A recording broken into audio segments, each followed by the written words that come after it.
Hello there, it's the Gump Ape here, and you can follow these two hack frauds on the Twitters at Picklestick Pod. Shoot them an email, picklestickproductions@gmail.com.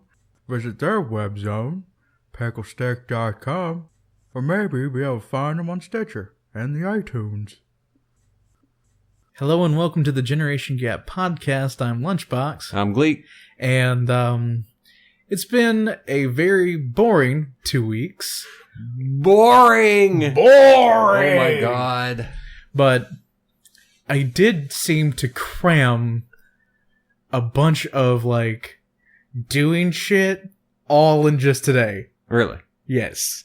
Some of it happened last night, the rest of it happened today. But everyone knows I had my long Fallout talk. Mm-hmm.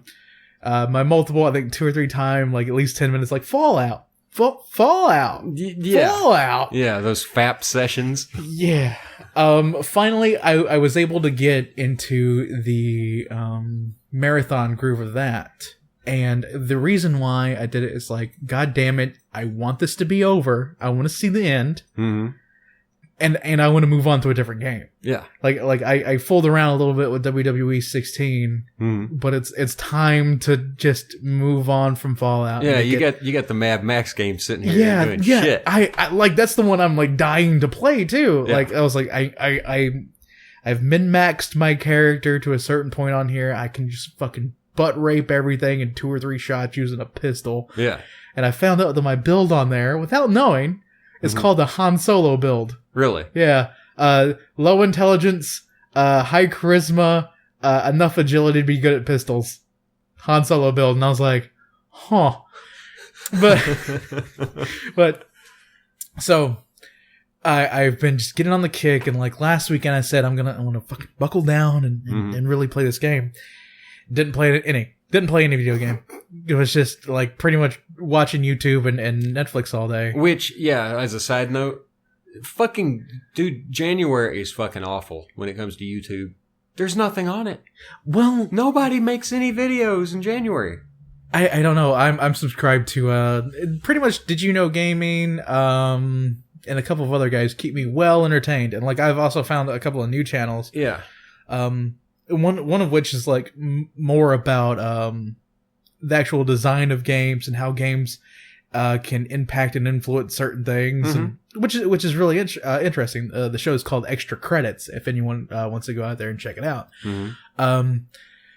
But I buckled down today, and I've been doing out of the 4 factions that are involved, I've been doing the Brotherhood of Steel. Of course. Because it's the fucking Brotherhood. Dude, I have a massive hydraulic powered boner every time I see power armor. Yeah. Alright?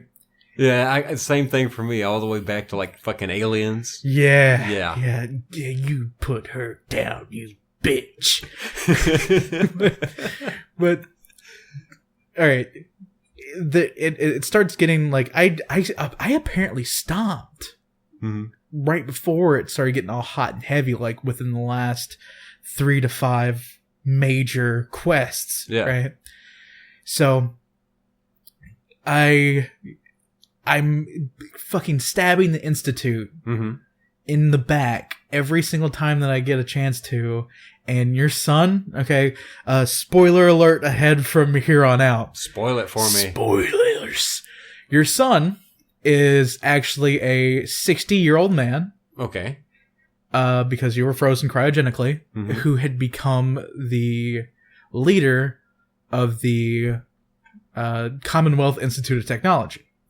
But never come and thawed you out. No, because he knew that he knew that you were going to be a pawn that he would eventually use, and he would that he would pass his leadership of the Institute onto you. But the more important thing was he let you get thawed out so you can go and take care of a hitman who killed your wife that was no longer needed by the Institute. Yeah. That's just kind of that's a little too loose, because what if Pop had hopped out? What if Papa hopped out of that fucking, ice maker, and as soon as he walks out, just the split second he walks out, goddamn lightning hits him in the fucking head, dead. Yeah. Yeah. I'm sorry, son. Maybe you need to send some guys down there and get his ass. He would eventually found the way to kill this character called Kellogg, but he wanted to see what it would be like if he would have let you out. Yeah. Like he knew kind of like he would come and try to find him, but he didn't know which ways he would kind of do it, and he steered your quest a little bit to go ahead and find him. Mm-hmm. So after being with the Brotherhood, and then like my cousin told me that he had sided with the Institute. He said like after you find the Institute, they'll kind of explain things and you'll see things differently. Yeah, I saw things differently. I saw the Institute as an actual piece of shit after that moment. And I was like, I am going to do everything to throw a monkey wrench into all of your plans. And that's what I did with the Brotherhood. So they throw in another faction later on in the game. Like there's the Minutemen, which are the first couple of quests, and you can do some shit for them. And they're kind of like the neutral party, but they just want to do what's right for the Commonwealth. Yeah. Which I can understand. Which should be the group, really, that you build up and focus upon. Yeah, you can, but the Brotherhood... Yeah, you need to mix the Brotherhood... They do. Like, mix the Brotherhood with the Minutemen. Like, those are the only two factions that will work together. Yeah. Okay. And then there's the faction called the Railroad, which comes on later, that is all about liberating synths and... so they're able to live lives as humans. Oh, fuck that noise. Yeah. Fuck everything about that. Yeah. Like, as soon as I figured out about this underground organization, I was like, I was walking through there, and it was like the first time I'd met them, because, like, I found Old North Church, and I was like, oh, sweet! And then I found, like, this big spinning thing with a wire connected to a wall, and I was like, huh. You spell out railroad, spoilers, and then the door opens, and here you are with these Harriet Tubman wannabe for the Terminator. Like we need to save the T-2000, and I'm like, no, we don't. Fuck that. Get on the phone, call Decker, get his ass down here. We got some fucking synthetics to deal with. Yeah. Woo. Yeah. Woo. Fuck all of them. I was walking around this place for the first time, and I was just thinking, I was like, I am going to have to kill every single one of you. Like, that was, like, my first thought. I was like, I know what you're here for. You're here for me to kill. Like you are here for me. I'm about to John Connor the fuck out of everything. I need to make all of you pine for the fjords is what is about to happen. But I was like, all right, I'll leave your little organization for longer now. You don't mean anything to me at this moment. However, if I find a big-ass nuke, I know where I'm putting it. So I go back to the Brotherhood, and I'm doing more quests for them, and there was this giant robot left over from Operation Anchorage to fend off the Chinese called Liberty Prime. Big fucking robot armed with nukes and fucking lasers. Gotcha. Right? It is Fallout, like 50s technology, original War of the Worlds. Cool. Yeah, and I was like a big iron giant. Yeah, I was like, fuck yeah, and he was in Fallout 3 as well. And what they actually did was they brought all of his parts from the Capital Wasteland up to the Commonwealth to help deal with the Institute, which I thought was badass.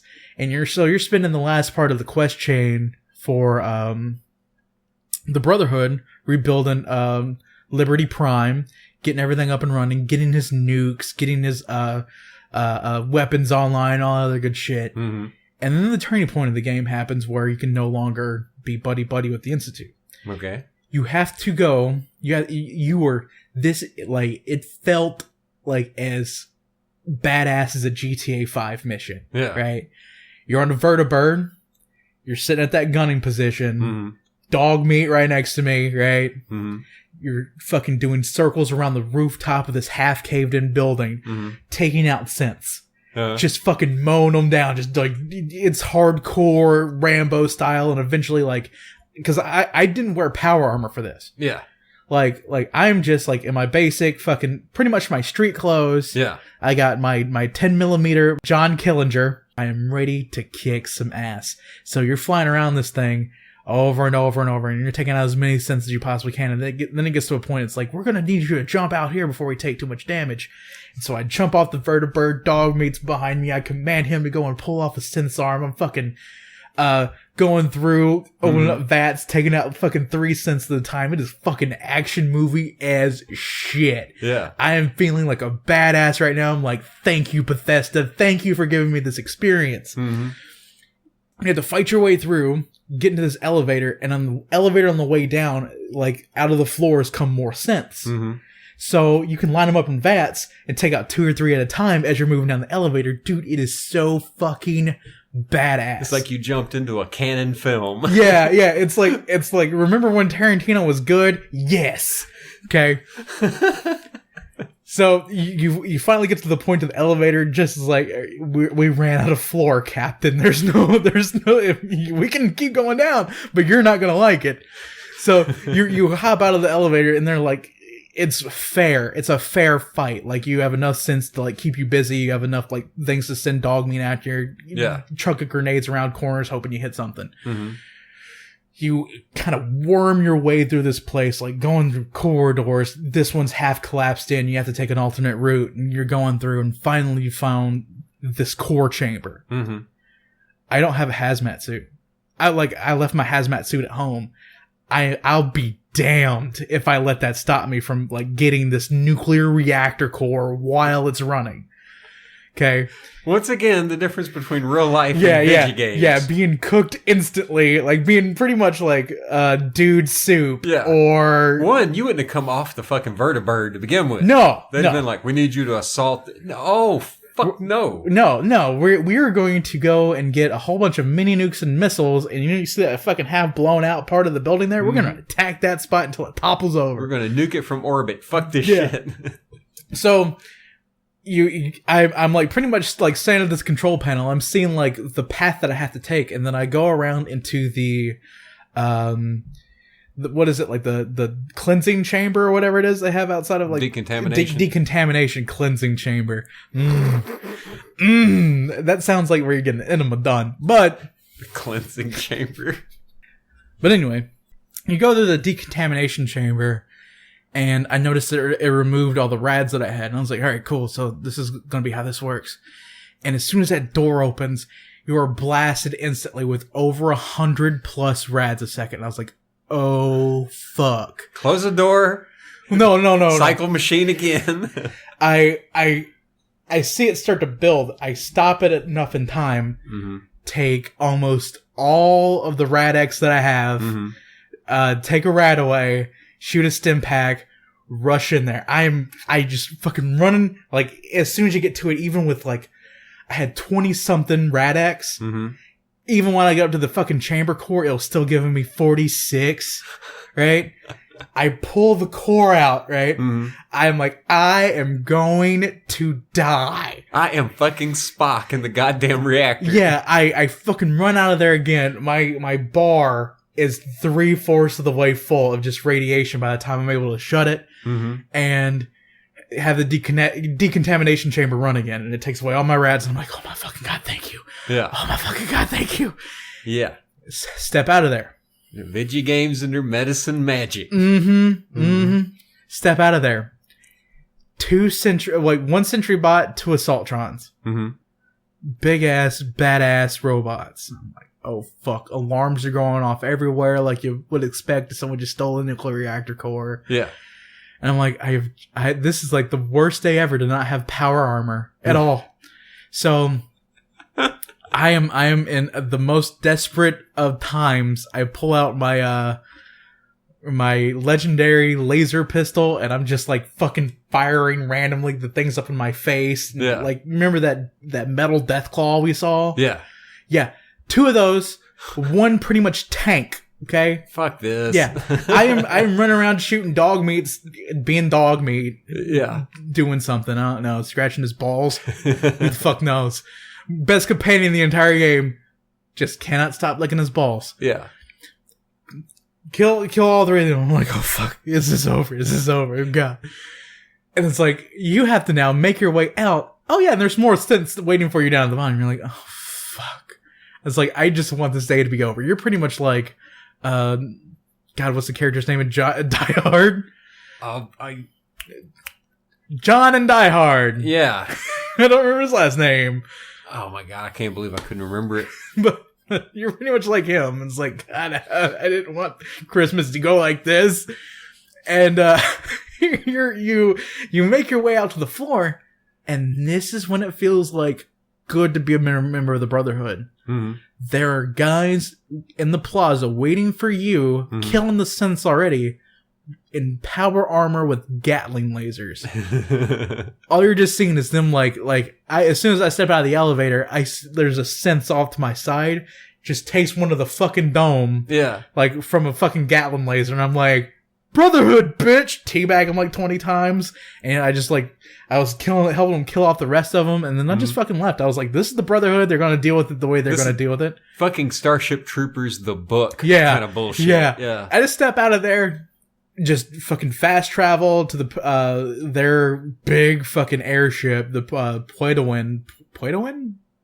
I don't know if I'm saying that right, or if I'm saying it with an accent, but fuck it. Yeah. And then the guy, Elder Maxon, the commander of the Brotherhood's like, what do you know about this one synth? And you're like, which one? Paladin Dance. The guy that got you into the Brotherhood apparently is a synth. Yeah. Well, you go visit that motherfucker and deal with it. I did. Yeah. I'm like, dude, how can you not have known? They're like, and this is what really sealed the deal for me of fuck the Institute. Yeah. Because he explained to me what it was like to be a synth. He was like, I didn't know. He was like, I didn't ever know. He was like, I have memories from my childhood. Yeah. That apparently were never real.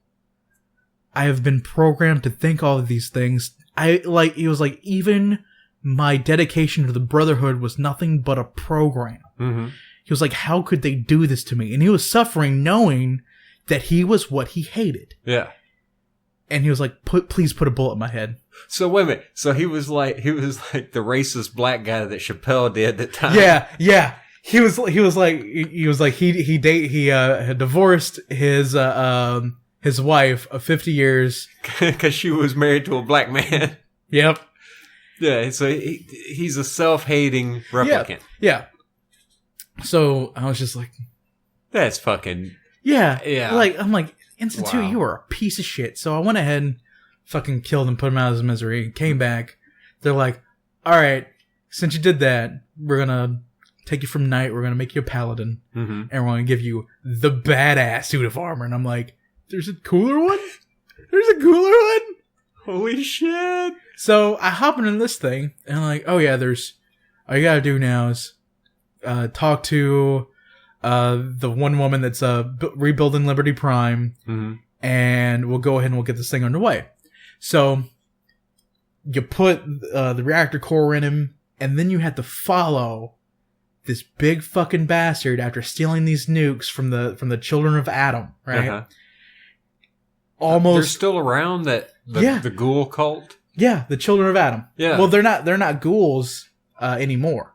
Like, most of them are just regular humans. That's right. What am I? I got that shit mixed up because when you first meet them, they're regular people. I got it mixed up because they get attacked by a whole bunch of ghouls and shit. There's this big fight in one of the first or second games. Yeah. But yeah, children of Adam were everywhere, man. But you had to tell the guy who's sitting on all the nukes. He was like, and we were waiting for the Great Divide. And I was like, dude, I will use these nukes to start causing it. And he's like, really? And I'm like, yeah, I got people to kill. All right, take them. Cool. So yeah, you activate Liberty Prime, and then you have to do pretty much the easiest escort mission. Every escort mission should be like this of your entire fucking gaming life, where you just follow around a 20-foot robot that fires lasers and nukes everything in your path, and you're like, oh yeah, you have to make sure that he gets to the place right. He's gonna make sure that I make it. That's what it's like. Because I was like, oh shit, they just randomly teleported in 7 synths, and it was like, die, red Chinese commie, and he just fucking fires a nuke, and they're just dead, and you're like, all right, cool.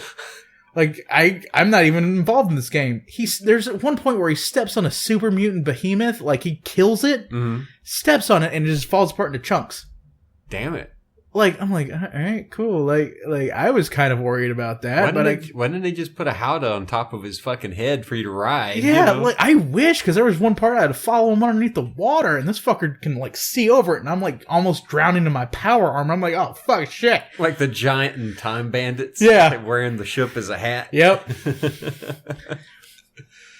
But you fucking follow this dude all the way up into the outside of the Commonwealth Institute of Technology, and they just fucking zap in like waves and waves of synths. And there's Elder Max in there that has like this big badass Gatling laser, and there's other Brotherhood of Steel guys, and the Minutemen are in there, and there's lasers and ammo and all kinds of shit being fired around. There's assholes and elbows everywhere. Dude, there's nukes coming out of fucking Liberty Prime, and there's explosions. It's a goddamn Michael Bay movie, dude. It was so fucking awesome. Like, I was like, holy shit! I can't believe I'm doing this right now. I'm like running around. I got a fucking. I'm switching in between this really powerful 6-shot revolver, John Killinger, and a fucking legendary Institute pistol laser weapon. I'm just like, pew, pew, pew. It's fucking gunfire everywhere. I'm like, this is all of Star Wars. It's all at once. I'm fucking creaming my pants. Need to pause every minute so you can like fucking hyperventilate into a paper bag fucking for a minute. Dog meat's over there looking at his balls like there's no tomorrow, and I'm just like, yeah, this is fucking great.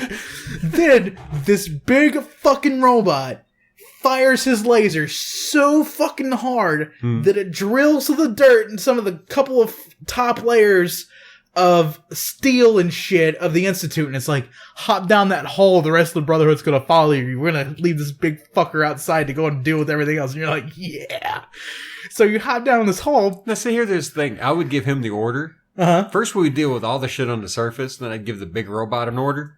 Just dig this sumbitch out. Oh, tear this motherfucker a new asshole and dig your way in. Oh, you do something even cooler than that. You do something even cooler. So you go in there, and it's like the areas of the labs that they had abandoned because they needed more room, and just left it to ruin. And so you're going through there, you're going through like fucking killing synths and shit, and then finally you get to the part of the Institute that's being used. Scientists are just standing around like, what's happening? And all of a sudden Brotherhood is like, yeah, Brotherhood! Like when you see the America fuck yeah shit. Yeah. Imagine like Mr. T riding a Tyrannosaurus Rex. No, not riding a Tyrannosaurus Rex. He's riding a Humvee made out of America, like with like a bald eagle with machine guns and like fucking, they're just like ripped muscularly. Yeah. And they just like drive through your wall of your house, and that's what it feels like being with the Brotherhood of Steel, like right into this place, and you're like, yeah.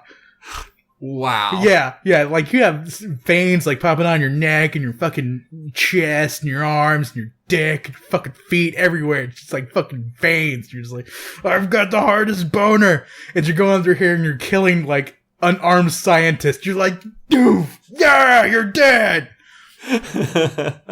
Finally, you're just like fucking mow your way down, and like there's your son. He's laying there, like an old man. He's dying of cancer, and he's like I'm like, look, you can either help us, and we won't have to kill any more of these people, or you can be a dick, and we'll kill everybody. He's like, I'm not going to be involved in this. I'm like, all right. So I shoot him in the face. Wow. He's just laying there. I shoot him in the face. Like, fuck you. Like I have had enough of your shit. You took me out as an experiment. You're gonna give a shit that they killed your mother. You have turd. You have been raised, and you have been fucking playing with me the entire time, and I didn't even fucking know it. Yeah. Fuck you. You're gonna die. Yeah. If the war had never happened, you'd have put me in a fucking nursing home. You son of a bitch. You little fuckface. Yeah. You didn't even know me. You were fucking baby when I let you out, and they couldn't even like fucking save me to help me raise you. No, fuck that. So I fucking murder him. open up his doors. I'm going in the hallways. I'm shooting scientists. I'm shooting synths. There's at one point I wish I had more hands to carry more guns, just to fucking shoot everybody. Wish I had a cannon for my cock. Yeah, I wish just right out in the middle of this fucking Brotherhood of Steel paladin armor, just firing cannonballs. Like fucking Chota Boy and his cock rocket. Yeah, I'm fucking killing synthetic gorillas at this point. Yeah, they had a couple of synthetic gorillas. I shot them in the face. Of course they did. Then I took that synthetic gorilla meat on them. I'm gonna fucking grill that shit later. I'm gonna eat the fuck out of it. And then we're gonna have the world's biggest fucking Brotherhood barbecue you've ever seen. We're gonna roast that robot, and no one's gonna fucking eat it. But you go fucking deeper and deeper into this shit, and finally you found the nuclear reactor they had built. Mm-hmm. You know what you do? You fucking set a bomb on top of it so it's going to explode this entire bitch. Yeah. Right? As soon as you do that, dude, that last, fucking fight, it's just you, Elder Maxon with his Gatling laser, Dog Meat's in the corner licking his balls. He has no fucking use whatsoever. It's like, what do you expect me to do? I've been useless this entire game, but I'm still the best companion, right? And I'm like, yeah. Yeah. So you were like, go get him, Pop. Go get him. Yeah. You were ducking in and out this little hallway. There's legendary high level synths on top of shit, and just fucking they're armored to the teeth to this last point. Mm-hmm. You finally work your way through that. You plant the bomb on this thing, and then of course you're the Brotherhood. You're stealing their technology. Mm-hmm. You get zapped out of it to the, pretty much the safe teleportation room, right? Mm-hmm. You walk out of it, and here is the synth of your son that they used to lure you inside the Institute. Son of a bitch. Yeah, he's like, take me with you, father. And I'm looking at this, I'm like, this is a double dip fuck you here, boy. Yeah. I'm like, you're not my son. He's like, what do you mean, father? It's the first time you talk to this guy. Yeah. This kid, he doesn't know who you are. Wow. Yeah, and now he's acting it's please take me with you. I'm like, no, I'm leaving you here. You're not real. You're a robot. He's like, sir, you're just gonna leave me to die? I hate you. And I look over at the Brotherhood of Steel woman who helped build Liberty Prime, and I'm like, teleport me out of here. Mm-hmm. So you, Elder Max, and all the Brotherhood of Steel teleported out of there to on top of this building. And I would have paused for a minute just so I could beat the son of a bitch to death. What else I'd do? Yeah, fuck it, I'm about to nuke the whole goddamn place. Yeah. You're on top of this building, Elder Maxon's like, we're giving you the honor of pushing the button. So you flip all the switches, open up the door, and I looked at it and I'm like, oh yeah, the Institute's right over there. Mm-hmm. Push the button. Biggest fucking explosion I've ever seen in goddamn Fallout. It's even bigger than one that's in the very beginning of the game. Yeah. Biggest explosion, see the fucking ripple. Then it plays the end cutscene where your choices have led to this point. Mm-hmm. And it's I realize, the gist of it is that your character has realized that even though he came out into the wasteland to search for his past, is kind of a greedy way of just wanting it back, just so that he can have his family. Yeah. But he realized the Commonwealth and the people that are there in it and their lives that they've carved out are just for him to help along. Yeah. It's not his place to make his, remake his world. Mm-hmm. It's his place to make their world a little bit better like his. Yeah. Yeah. Yeah. I can see both fucking viewpoints. Yeah. The more greedy way, the more greedy, self-centered way is going with the Institute, being I get to have my family back. Yeah, fuck everybody else. Or it's more of the Brotherhood way of, it's not going to be perfect, but we're going to try to build it as best we can. Yeah. So I was like, fuck yeah. Mm-hmm. I was like, you know what? I feel good about blowing all them fucking people up and shooting them scientists and committing those murders and everything. And you go back to the Puertoan and you get fucking, you rank up again and you're now Sentinel. Mm-hmm. No one can give you orders anymore, but yet you can give orders to other Brotherhood of Steel members. And you're just like, dude, I have the biggest boner right now. You mean I get to command legions of guys in power armor? And they're like, yeah. I'm like, right on. I get to kill everything? They're like, yeah. And I'm like, right on. That's what I want to do in video games. Kill everything. So. And then suddenly it turns where you're like, this whole wasteland is mine. It's all mine. I cannot wait. I want all the gasoline. I cannot. Oh yeah. Cause I'm looking over at the Mad Max game and I'm like, yeah. Shh. Soon. Soon I will be shiny and chrome. Whoa, boys. But yeah, it was. I think it was a fucking fantastic ending. And I love how it's kind of like the Institute just fucking tries to rib you in that last fucking point, because there was a point there and I was just like, you get a little bit of sympathy for the Institute. Yeah. And then, like, you realize what all they've done, and it just, like, fucking tears that away. Yeah. So I'm like, I wonder what kind of ending you would get, though, if you said fuck it and went along with them. That's the thing. Mm-hmm. I know that ending, too. Would you, like, YouTube it or something? Or? Yeah, I looked up the Institute ending, and pretty much you nuke the wasteland. Yeah. Okay. You kill everybody else. And so it's just the Institute left. It's wiping the surface clean. But how the hell did... I was thinking the ending that you just gave, I can already see fucking sequel. Yeah. I mean, how do we start? The fucking synth of your son escaped before the bomb went off, or survived somehow. But that's the thing of, like... You know, the perfect way to go into the next one, but if you go with the other storyline, that fucks that up. Yet again, it's player choice. Like, that's the kind of thing they wanted to go with. Like, I don't know the just the pure Minuteman end, and I don't know the railroad end at all. I give two shits about the fucking railroad. Yeah, fuck them. Like they are just annoying as piss anyway. Just the whole idea, just the whole idea of replicants and. Well, the first. I've already established the fact that, you know, I would be, if I lived in that AI world, I would be in the robot circus. Yeah, I would be the guys throwing them motherfuckers to the grinder and. Because fuck robots. But my whole idea behind this thing was, you guys, well, they kind of pissed me off at the very beginning because you had to go out and find the Courser chip to be able to, like, hijack the symbol and go signal and go into the Institute. Mm-hmm. Well, you spend all this time, you get the Courser chip, you bring it to them to decode, even though you spent the time finding the Courser. You used Brotherhood ways to go about it, and they just kind of come in last moment to help decode, and then they demand that you hand over the Courser chip, or else they don't give you any of the information to get off of it. Mm-hmm.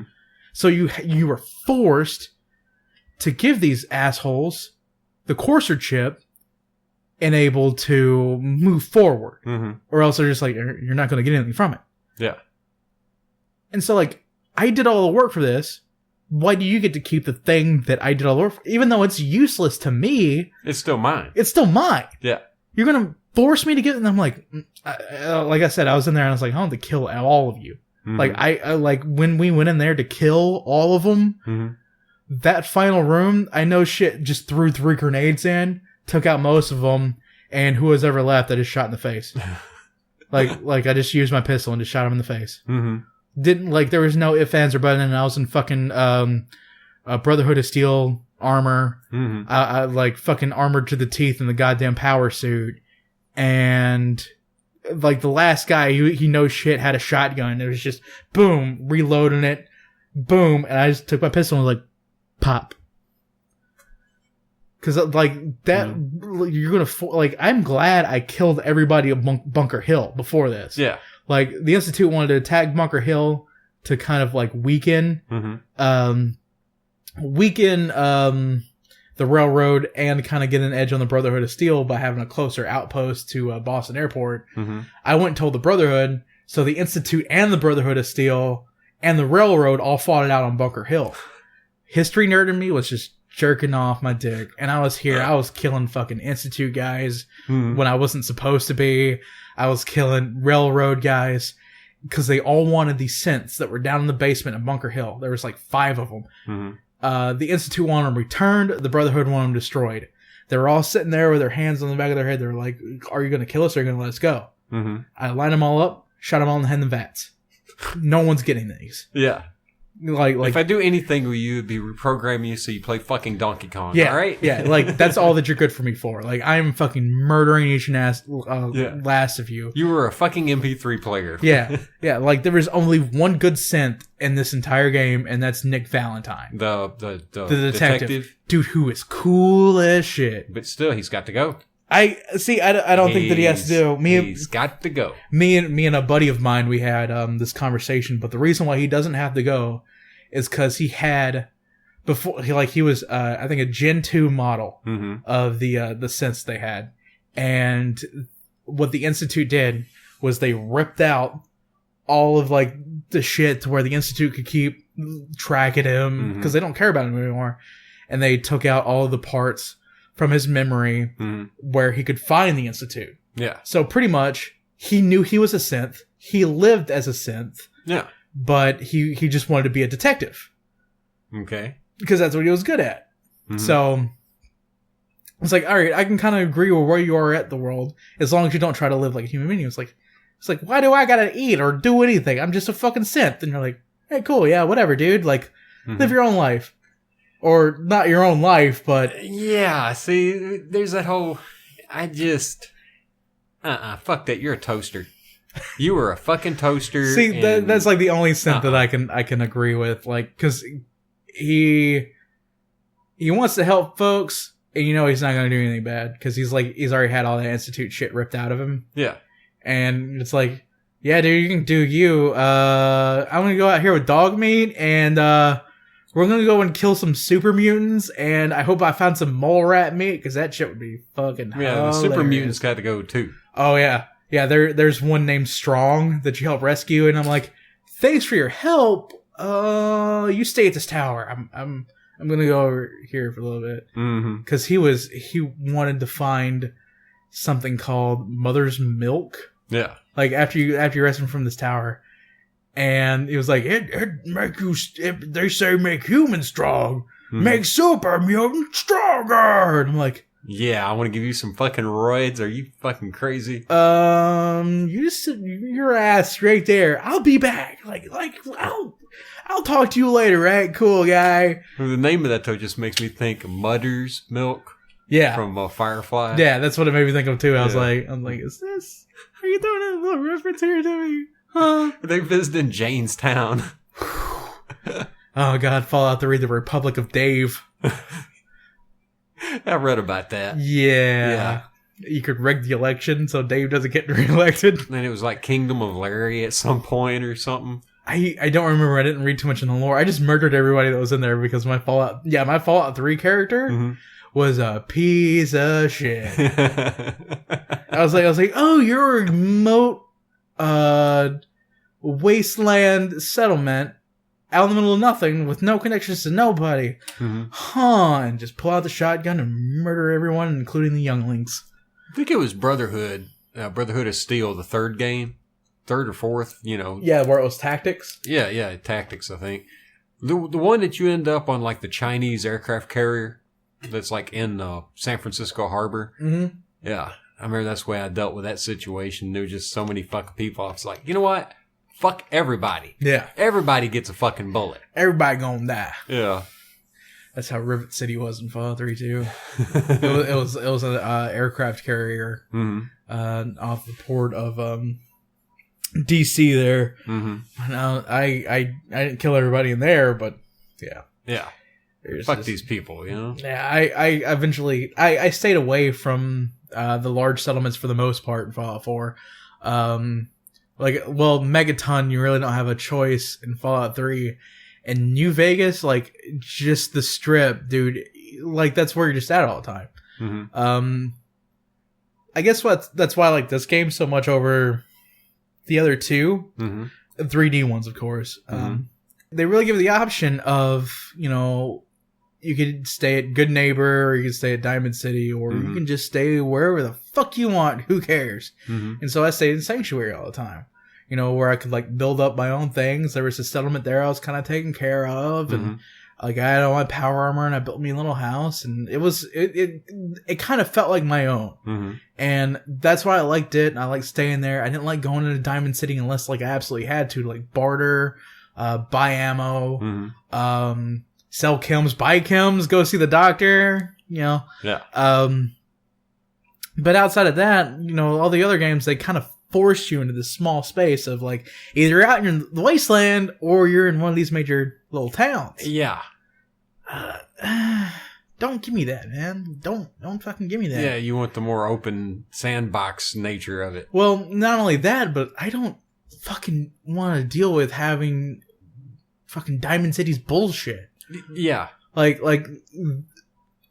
in Diamond City, there's pretty much two types of people. Mm-hmm. There's the ones that live down in the field, which are just like your normal fucking everyday people, and then you have your snooty assholes. Yeah, the elite that live up in the stands and the fucking press boxes and shit. Mm-hmm. And they talked down to me the entire time I was like around them. Like Bethesda does a really good job of writing their characters, and that made me like, it's like if I wasn't going to be shot. Yeah. By all the guards here, I would have you fucking killed. Yeah. I would dismember your bodies and I would drag them into the middle of town. They would all be crucified on telephone poles as a fucking statement against this bullshittery. It would have been like a fucking Caesar's Legion in New Vegas, and I would have fucking crucified them because I'm like, you talk to me down to me again, I'm going to kill another one of your sons like I did earlier. Because he made the mistake and he went out to the wastes. Yeah. Yeah. Like there was a whole like little quest you do when you first get into Diamond City where the bartender has been fucking this dude's wife because she's fucking floozy. Mm-hmm. And you go in there with her husband and you end up diffusing the situation because he says there's a place where you can get a lot of chems and a lot of money. But there's going to be another couple people there, and one of the snooty people. And I'm like, you mean one of those snooty people that talk down to me just outside here? Yeah. And they're like, yeah. And I'm like, yeah, I'll go along with that. And then we'll split it, right? And fucking wink, wink, nudge, nudge. So we get down there. We murder everybody. Dude had been fucking other guy's wife. Hightails it. I don't give a fuck about his daughter that's still in town. I'm not going to go find that dude. I don't fucking care. Yeah, it's the cuck's problem, not mine. Yeah. The dude who I went to the bar with to go and fight this dude looks at me and was like, so it's time to split now. Do you want to take most of the caps or you don't want to take most of the chems? And I was like, I'm taking both. Shot him in the face and took it all. Just killed him. Fuck him. Yeah. Well, them games, man. I kind of like that where you can be a good guy, you can be a villain, you can do whatever the fuck you want. I'm glad they got rid of the karma system though. Mm-hmm. Like, because the karma system was annoying as shit. Yeah. Because in New Vegas, there's a gang called the Powder Gangers, and if you defend this little town at the beginning of the game, not only do you get good karma, but you also drive back the Powder Gangers a little bit. Mm-hmm. You go to their hideout, which is outside of town. And if you take anything, it's like, oh, you stole from the Powder Gangers. It's reducing your karma. Bitch, they're bad guys, and I killed them. Yeah. Their shit is mine, karma free. Well, remember in D&D, they had a similar kind of system. What was it they called that? Where you go against your alignment and shit? Yeah. Yeah, and you would get negatives for it, if you kept it up. But... yet again, that wouldn't have been against your alignment if you were a neutral character. Yeah, if you're neutral, yeah, it's like if you kill someone that's doing bad, you go later and take their shit. Yeah, that's totally up to you. Depends why you killed them. If you're a neutral character and you killed somebody to do good, yeah, that's against your alignment. Yeah. Well, say you're not true neutral, you're just like neutral good on that spectrum. Yeah, which most characters are being neutral. Yeah, but they're not going to go on a quest. No, to do good. It's like this would have fit in the D&D. Mm-hmm. Okay, because the doctor of this town found you after you've been shot in the head and still alive, fixed you up, and then he was like, go and talk to the people of the town that need, you don't have to pay me, but see what people around the town need. and you found out the powder ganger is going to come to attack. Mm-hmm. This guy just fucking patched a hole in my head. I'm going to help these people out because he asked me to. So, being neutral good. Yeah. It's like, oh yeah, I'm going to go ahead and I'm not going to go on a quest to help these people out, but I'm going to return the favor because of that guy. Yeah. Yeah. But I remember the karma, the karma shit. I remember the karma stuff from the other games. And yeah, it's annoying as piss. Yeah. It's like, and then like the people that, you had to be certain alignments with for them to be your companions. Yeah. Or it's like, oh yeah, I see something bad about you. Bitch, have you seen me do anything? Have you seen me do anything? Don't mind that while you're asleep, I stole all your Nuka-Colas. I mean, but outside of that, have you seen me do anything? Come on. Exactly. You haven't seen me jerk off on your feet while you're asleep? What the hell's wrong with you? Did I say too much? That would be great in a video game, wouldn't it? Dude, I would... They have a character that he's got like Tourette's. And just it just like randomly says like bad shit. Dude, something you have to watch later is the Fallout New Vegas low intelligence dialogue. Cause like some of that shit is so fucking funny. The guys that did New Vegas also did the original games. There's one where the super mutants have this radio band, and the super mutant over the radio is like, "Who interrupted my station? Whoever has better have good excuse." And your guy can go and be like, what? Make him repeat it. Yeah. Just to piss him off even more. Trolling the wasteland. That sounds like... Remember that idea. That sounds like a great fucking YouTube thing. Trolling the wasteland. Oh my god. It's like, today on Trolling the Wasteland, what happens if I shoot a super nuke into the middle of this diner in Diamond City? Let's find out. Oh! Well, everyone's now microwaved. Tune in next time for more Trolling the Wasteland. Oh my goodness. Oh Lord. Maybe we should cut that one out and just save that one. Put that in our pocket. Yes. I totally agree. But yeah. So speaking of other things that are outside the realm of Fallout. Yes. Because Jesus Christ. I rambled on for like a fucking hour. Goddamn near it. Oh god. Like 48 minutes. Oh shit. I haven't been watching movies or nothing. I've been spending a lot of time though watching fucking X-Files. Because I think that's the Twilight Zone. Yeah, I was about to say, what? Same difference, 30 years difference. Okay, let's go. Moving on. Yeah. Well, it depends which series. I was talking about the 60s, not the 80s one. Yeah, they keep rebooting the Twilight Zone every time you turn around. This time in the Outer Limits. What? Outer Limits was awesome. Yeah, Outer Limits is awesome. Continue. Once again, depends on which versions. Fuck, I don't remember. Like I said, I've been watching the shit out of it because I can't fucking wait for the new series. They're only supposed to do like 6 episodes, but yeah. But I can't fucking wait, dude. Are they like dipping a toe in the water for the? I don't know. To see if they're gonna like reboot it for real, or I don't know. Can they not pay what's his face enough David Duchovny enough money? Yeah. Which when you upload this podcast, make sure you put David Duchovny somewhere in the description because David Duchovny loves to read and listen to David Duchovny. Well, there was a woman did a song for him at time. Yeah, he jerks off to it every night before he goes to bed. Because David Duchovny, no one loves David Duchovny more than David Duchovny loves David Duchovny. Well, the thing is, I was noticing some shit. I started I'd watch bunch of random shit, just watching random episodes, and I decided, fuck it, I'm gonna go back to the beginning, and start over and just go through them. I've noticed just one after another. My God. God. There's 200 and something, I think. And that sounds like me watching Dragon Ball Z again. I'm like, go ahead. I got to noticing some shit though. This was something that made me laugh. The first season, and this is so stupid to notice. All right, the flashlights.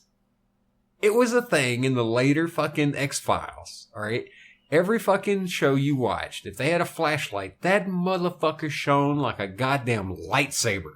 It just, straight line blue light would just cut, it was a joke. People used to laugh like, where the fuck can we get these goddamn flashlights? Yeah. But you watch your first season, they're all yellow flashlights. Everyone you see is just plain yellow flashlights. Yeah. In which, they had this inability on that show. They never turned the goddamn lights on. No one ever walks into a room and flips the fucking switch. It doesn't happen. Sorry. Just like Uncle Thomas comes in and is like, oh yeah, I forgot to leave the crapper light on. I like to leave that on.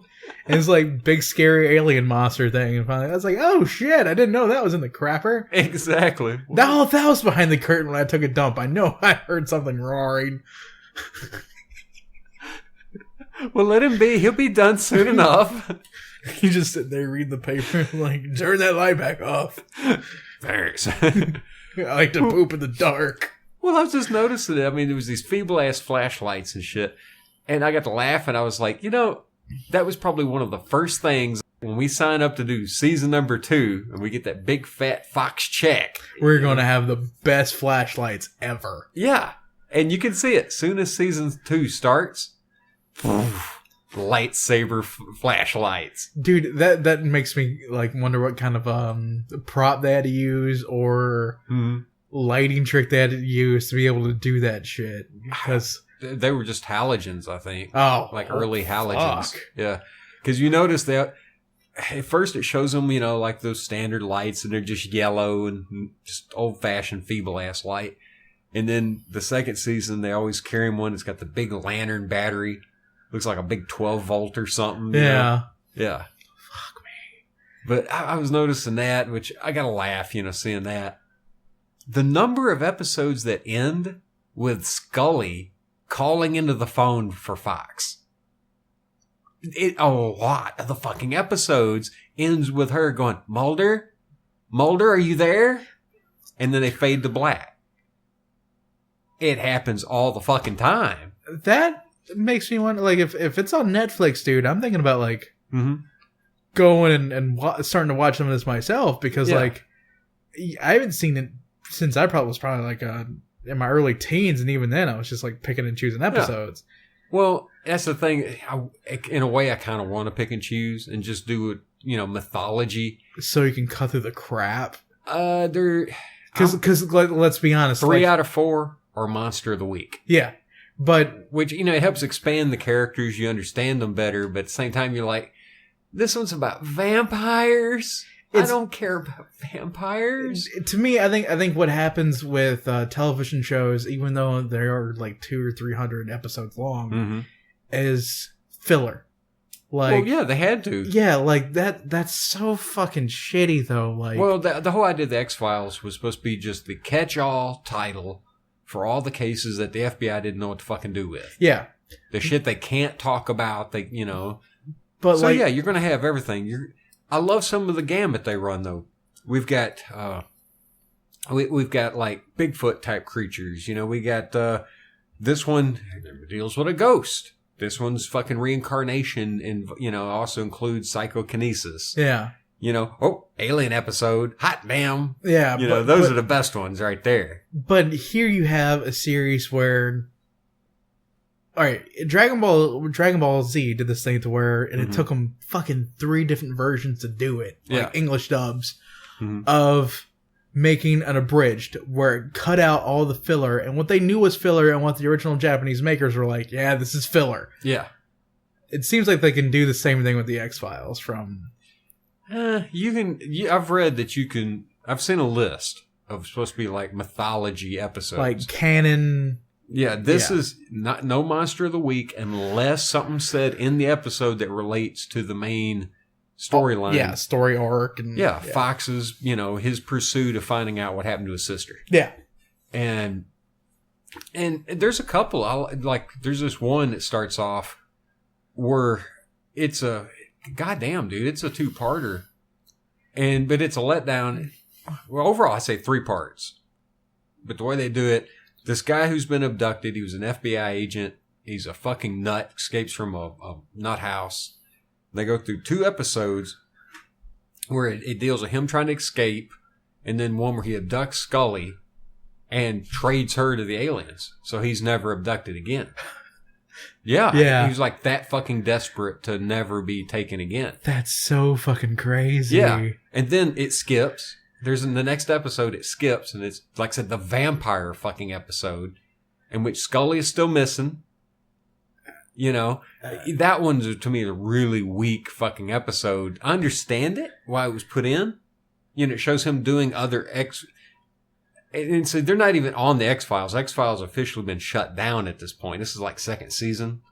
But, you know, you could see why it's in there. But at the same time, you're watching it, you're like, God damn, just get to the next show. Just fucking throw some garlic on it, a couple of steaks. Burn these bastards, be done with them. You make sure you flip the steak after a good minute so you get the solid minute on the other side. And you want to make sure that it's only blue rare, and then that's when you eat it. Well, see, there's wait, that's a different steak. There's some other shit, though, that irritates me about the X-Files. All right? One, sometimes things happen on this show. Just to happen? No. Well, yeah, there's that. There's things that happen. Because the script demands because. it. Yeah. But what I'm saying, like, all right, this vampire episode. And to me, this is just an example of just a fucking... You hate that episode. It sounds like you just rip that one and ass. It irks me. It fucking irks me. Because it's like bullshit all the way around. It's like Nosferatu there's no chance. Like, I fucking know Bigfoot exists for real. Yeah. Because we have goddamn gump ape living underneath my house, right? Damn right. But there's no way that a goddamn vampire exists. Nosferatu is not going to pump out anytime soon. Yeah, exactly. Well, it bugs me, too, that, let's see with this episode, there's a scene where this guy who thinks he's a vampire, Fox catches him, like, at the blood bank, all right?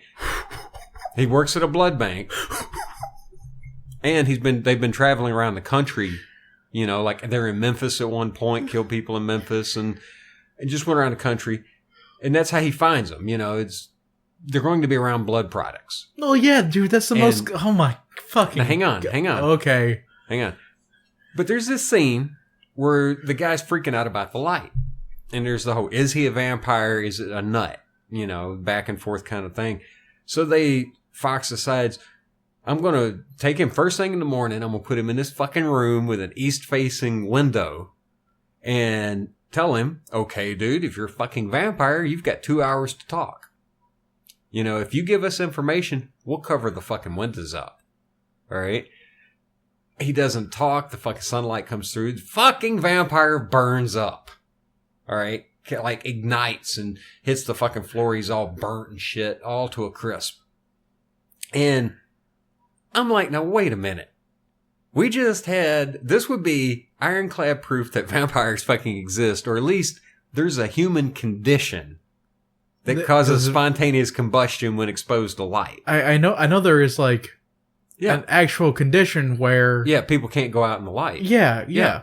And those people to help overcome it, they actually used to consume blood. Yeah. And that's where some of the legend comes from. Yeah, because like I think it's something, I don't know, fucking all the hemoglobin or something. Yeah. I'm not going to get into scientific terms. Well, they mention it in that episode. Yeah. Okay. But I seen this. You just had a motherfucker like burn the fuck up because just of the light. Catch fire. Yeah. And he just, not like flames, but he burns up. He's smoking. Yeah, he's fucked. He's fucking burnt on the ground in the sunlight. He's dude jerky so far as it's concerned. And the coroner's there, like coroner's blown away by it. And I'm like, now, wait a minute. This whole, right here, this fucking moment that just happened is the very thing, what's going to happen here is the very thing that Fox is against, but Fox would have to participate in. Immediate fucking cover up. Immediate. This never fucking happened at this police station. How fast would the FBI, NSA, every fucking alphabet soup agency. Fucking Men in Black, MIB, just fucking descends upon this place and be like, we know it's not alien shit, but everybody get the fuck out. Red laser pointer thingy. Nobody remembers nothing. Exactly. Everybody's getting popped with a flashy thing, yeah, you know? Yeah. Yeah. Hell, we might pop ourselves once we're done. It's like, I can't believe this shit either. Yeah. But then he goes on from it. And I'm like, why did you ignore this whole fucking situation? This is a whole... You could do another fucking episode that just deals with the aftermath cleanup, of how this was dealt with. All right? When you do the alien episodes, you always have the big cleanup crew showing up to deal with the wreckage and the ships. And did the same cleanup crew come in, like you said, MIB style, and clean up the fucking police station? Dude. Especially when the guy escapes later and he's a fucking, like, alive, unburnt. Yeah. Yeah. Yeah, what the fuck? Like, vampire regeneration? Yeah. The idea is that he is a vampire, but not the classic turning into a fucking bat flying through, you know what I mean? Well, yeah. I turning into a fucking wolf, that kind of shit. Yeah. Yeah, none of that. But he burnt up. Yeah, in the end. And later came... Yeah, he comes back. Yeah. And another one that bugs me about a lot of these episodes is how open-ended they always are. I swear to God. It's like there's no definitive... There's never definitive answers. Like I was saying, That's why I love Breaking Bad so much, dude. Yeah, well, because there was an actual ending. Yeah, because there's an actual ending, and... Everything is so goddamn open. I'm watching this because just like them, the truth is out there. I want to know the truth. And every fucking episode you get right there, it's like you're jerking off. You're jerking off and you just never get the fucking nut. Now never. Vince Gilligan started working, like he got big up from the X-Files. Yeah. I think probably why he made Breaking Bad have so many definitive fucking ends. Like, a lot of the episodes have definitive ends. Yeah. A lot of the seasons have definitive ends that are a little open-ended. Yeah. But the whole show in its entirety ends. Yeah. I don't give a fuck any theory that says, oh, he didn't in the last episode. Bullshit. Yeah. Bullshit. He's laying there dead. He is fucking dead. Okay? Yeah. He like, Vince was probably over there on the writing desk, like, God, can we just do something about it, huh? Yeah, come on. Yeah. Everyone's like, nah. No. Mystery. And then they poke their cheeks up and they all smile, and Vince is probably over there like, I hate my life. Yeah, but that's the way that these episodes get. They get to the very end. The very end, and they will always leave you a little hint. Yeah. And I think it's at the end, it's they quit jerking. They quit jerking on you. You're about to fucking blow a load as fucking... They start tapping on the end? Yeah, or that's what I'm saying. Next week. Exactly.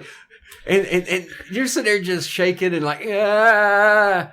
And the last 5 seconds of the show is the bitch just reaching up and tickling your dick for a second. Like, tomorrow. Your balls are like just swelling up to the size of grapefruits. I'm like, I can't fucking handle this. Look like a couple of Smurfs swinging on a goddamn tree limb. You know what I mean? Just a couple of Smurfs and a fucking bitch swing on a porch swing. Exactly. But the thing is, I love the show. Yeah. God damn it. Rewatching these episodes, I'm like, and so a lot of these I had forgotten, but watching them again, I'm like, oh fuck, I remember this one. This was a good one, you know? Yeah. And it's like the abuse that Dragon Ball Z is to me a little bit now. Mm-hmm. As a kid, dude, I had that same like, why would I come? Shit that you had. Yeah. And now being able to watch all the episodes back to back to back to back to back. Yeah. I can see a miniature arc. I can see the big arc, and I won't have to worry about seeing last week's episode in front of this week's episode. Yeah. Getting a teaser for next week's episode. It just fucking plays. Yeah. And now I can realize, like, I think that what's all fucking filler. I think that was the advantage of the Monster of the Week episodes. It was for the casual watcher. to kind of start to get into the show. Yeah, they step in, they get a quick show, they're out, they understand it, it's all encapsulated. You know, the actual fan, though, wants the mythology that goes fucking 9 seasons and, 4 movies and that, dude, I think that's why... And another show, you know, The Lone Gunman. Yeah. Which, god damn, that was one of the best fucking shows ever. The Lone Gunman? Dude, I noticed when I was watching them, they only appear like maybe once, twice, 3 times a season. Yeah. But every time they fucking show up, part of me goes like, yay! Frohickey, you fucking perverted bastard. Which, you know, turns out they were only meant to be on there once. And that's why, you know, Frohickey, you know, the short, fat guy with glasses. Yeah. All right. He was like the assistant producer, director or something. And he only was supposed to appear once. And that's why he makes like a flirty-ass joke to Scully. And they had to make a thing of it that he had like this big boner for the whole fucking time. That's great. Yeah. He was never meant to appear again, but people were like, we like those fucking characters, bring them back. It's like how Jesse was supposed to die the first season of Breaking Bad. And like, everyone's like, no, Jesse's really popular. And they're like, all right, let's keep him. Yeah. And now I cannot see the show moving forward a lot of the time without Jesse. Yeah. Because Jesse adds a dynamic into the show that Walter doesn't provide. Like Urkel and fucking Family Matters. Yeah. He was a side character that really hit big. Yeah. And yet again, Urkel, like the dynamic that Urkel adds into the show is like the same dynamic that Kramer adds into fucking Seinfeld. Yeah. It's like he's not a necessary character all the time, but when he's there, you enjoy fucking seeing the shit out of Kramer. Damn right. Yeah. Damn right. Because, like, he could just be the weird neighbor that comes over occasionally, but the fact that he busts open the door and slides in, Jerry! I identified with the Lone Gunman because I was big into conspiracy shit back then. I used to read all the fucking alien books and all that shit. You know. Used to be about aliens. Yeah. We've talked about Art Bell in the show. Like, let's get fucking real. Okay, this was in my early Art Bell listening, reading the actual novels, you know, of alien abductions and shit before the internet. But I identified with them, and when they had their own show, which only goes, 8 episodes? They were canceled way the fuck too quick. Yeah. A lot of those, I don't see... This has probably been Fox the entire time Fox has been Fox, but I think the only show that they kept around without canceling it, like they beat it like a dead horse because everyone loved it so much, was probably Married with Children. Yeah, but Married with Children, it was always good. Yeah, but... It was always good. It was always good, but there's a point of like... Yeah, where kind of the quality drops a little. Yeah. Like with Family Guy's been canceled, twice? Futurama was canceled there for the longest time. Yeah. They fucked up and completely fucked over Firefly. Oh yeah. They just fucked that up, and X-Files they let until they got to the point of they're beating a dead horse. Well, that had to do with contracts and people not being paid enough. Yeah, which I can understand. The Simpsons too. The company demanded more money. Yeah, I don't fucking blame him. I don't either. Yeah, he's like, I am the star. God damn it, you know. And Fox was like, no, we're not going to do it. Well, I mean, look at what almost happened to the Simpsons. Yeah, yeah, and the Simpsons have been beating a dead horse for the past 12, 13 years. I watch The Simpsons just because it's The Simpsons. I don't find it nowhere near as funny. No, where it's lefty preachy is what it is. And dude, even back it's lefty preachy hipster, and I hate that. I fucking hate it.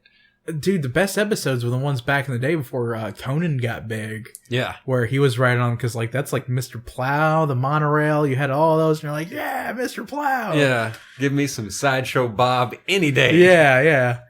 Give me the good fucking tree houses of horror. Yeah. Did you see this last one? Yeah. Oh my fucking God. That sucked. Yeah. That fucking sucked. But anyway, back to the X-Files. Fox rant. Yeah. I love the way they weave these stories together. And, you know, I don't know. It was just, it was fucking genius. And I've got to, like I said, I'm going to have to go through and watch all this shit again. I got to watch the movies again. I got to read some of the books. I need to get the books again. I read a bunch of them. Yeah. Dude, I even read comics. The season 10 comics. Which, spoilers, the lone gunmen didn't die. They faked their death. Of course they do. Yeah. Because also, I listened to But Walt is dead. Stop it out there. Stop it. Stop it. Well, they had a reason to, though. Yeah. Yeah. But I listened to Hagelin's podcast. Mm-hmm. You know, the guy that played, what was his name? The blonde-haired guy. He mentions that they're, you know, about the X-Files that they were filming, and he mentioned that he may or may not have filmed the fucking episode. Yeah. And as soon as I heard it, I was like, hell yes. It's probably just sitting in some Fox vault somewhere that'll come out next 10 years or so. No, it's supposed to come out. This shit's supposed to be coming out, like I said, in 2 weeks. Oh, they're... Yeah, for the 6 shows at least. Like, what is it, like... The 6 shows, they're not old episodes that didn't get aired. No, this is new film shit. Oh, okay. Yeah. So you're talking about something that he had recorded recently. Yeah, okay. This was on like a show he did like 2 or 3 months ago. I thought he was probably talking about like some shit that he recorded way back in the day, and they were like, oh yeah, it's in Fox's vault. No one will ever see it. Which, I want to get his book, the comic that he drew. Uh-huh. I think, what was it? I'm trying to remember why the lone gunmen were killed, or X-Files was killed, and he's got dude, when he did the show, he didn't believe in conspiracy theory, nothing. All right? It was just a character. But as time went on, and especially after that whole fucking lone gunman 9/11 thing, just Google that, folks. I ain't saying no more. Just Google that shit up. It changed his mind. Yeah, and he's all into it. I mean, like, in a big fucking way. Yeah. Yeah, he did a documentary about fucking UFOs and shit. Well, there's quite a bit. That's not the first time of like anyone being like, "Oh, this is just a character." Yeah, and that character. The woman that played Scully, same shit. Yeah, she supposedly. Or trying to remember how. No, I take it back. Duchovny supposedly, even though he played the believer, he didn't believe in it. Scully, she played the disbeliever, but she actually kind of believed in it. You know, and like Duchovny flipped where he began to actually buy into some of it. Like, maybe some of that shit is real. Yeah. But there's so many actors who have just been like influenced by their character that it's like ridiculous when you find out like what goes on after certain things. Like, I'm glad that the guys from Breaking Bad haven't started cooking crystal meth yet. So, because I really like Bryan Cranston. Wouldn't that be fucking crazy? It's like Bryan Cranston and Aaron Paul were arrested today for cooking crystal meth, and I'm like, Jesse, I told you to get the RV.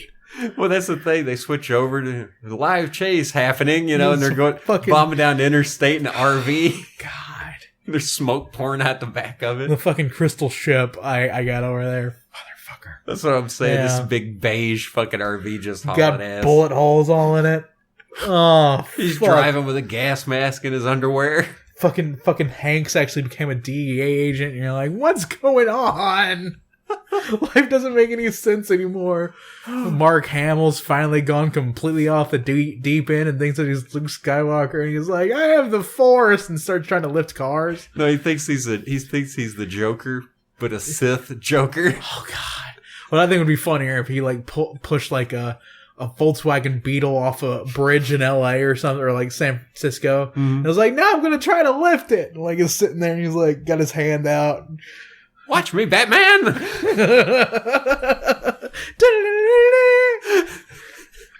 That's when the crystal ship comes pulling up. They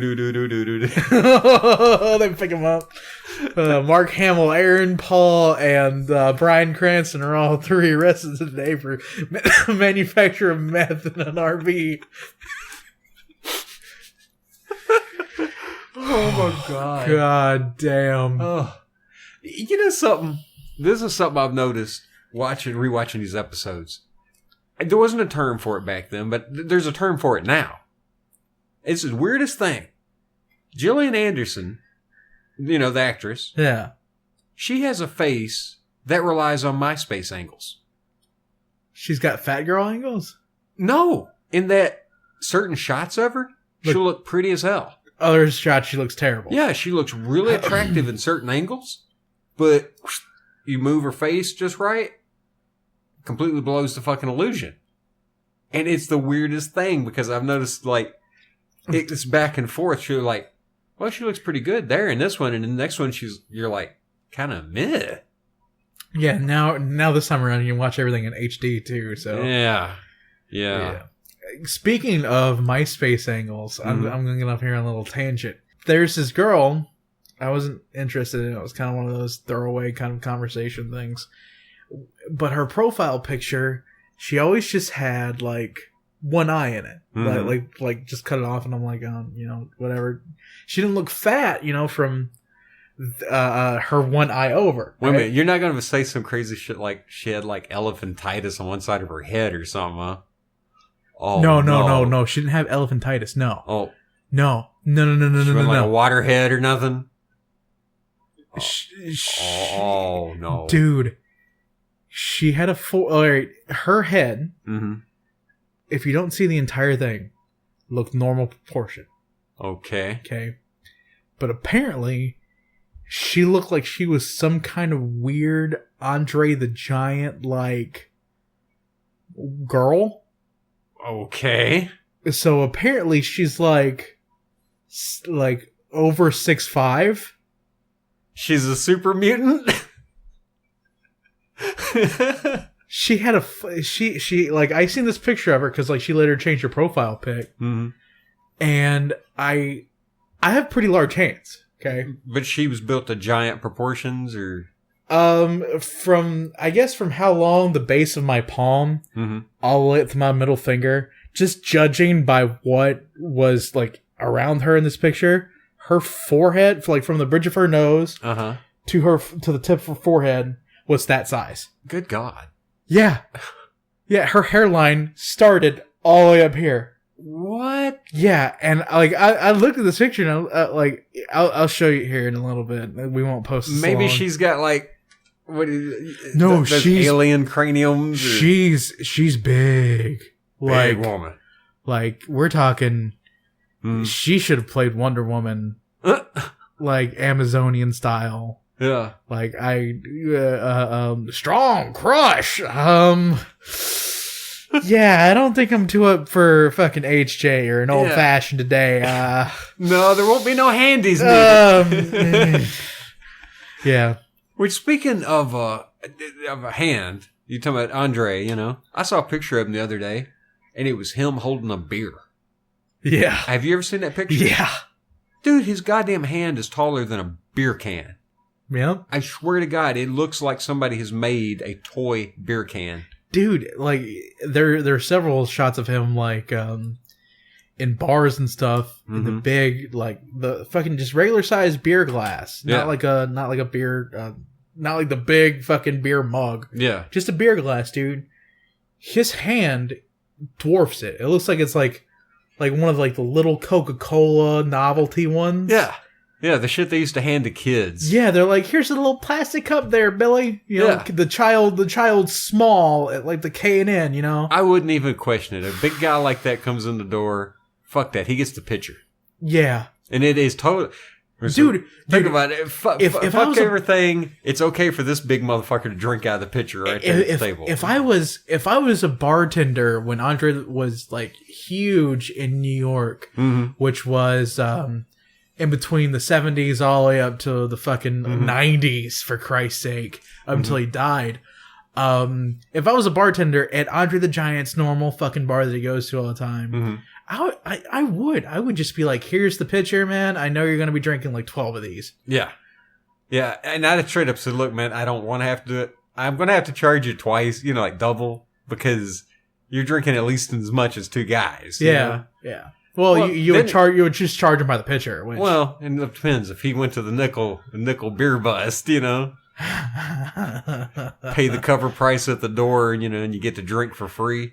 No, one of those nights. Andre was never like if you listen to the way that he did people, he never fucked over people like that. He was just an all in all nice guy. Big motherfucker just walk in, pick up the keg under one arm, he walk the fuck out. He probably would have too if like he went to a college kegger dude. He would have been like, that would be hilarious, dude. Can you imagine them trying to like make an Andre the Giant do a keg stand? There wouldn't be enough people there. Hulk Hogan could only hold him up for so long.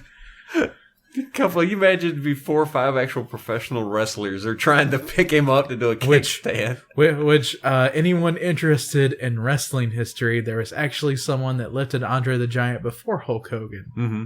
I can't remember his name off the top of my head, but you can go out there and Google it and find it. So that's a little bit of the good old wrestling trivia, because next Sunday, Sunday, the Royal Rumble is on, and I'm going to be watching that live, and we'll probably have to record the Saturday beforehand, and then it'll give me a week to kind of either that or we're going to have to record. So we got to record before the Rumble.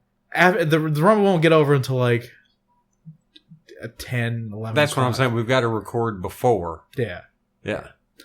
Otherwise, it's just going to be another wrestling podcast. I'd much rather record the Saturday before, like the Saturday afternoon or something, because like because I'm going to be watching Royal Rumbles all day that day. Yeah. In like preparation, I'm like, oh yeah, this spot was good. I'm going to fucking build up in my head of like a quick catalog of spots.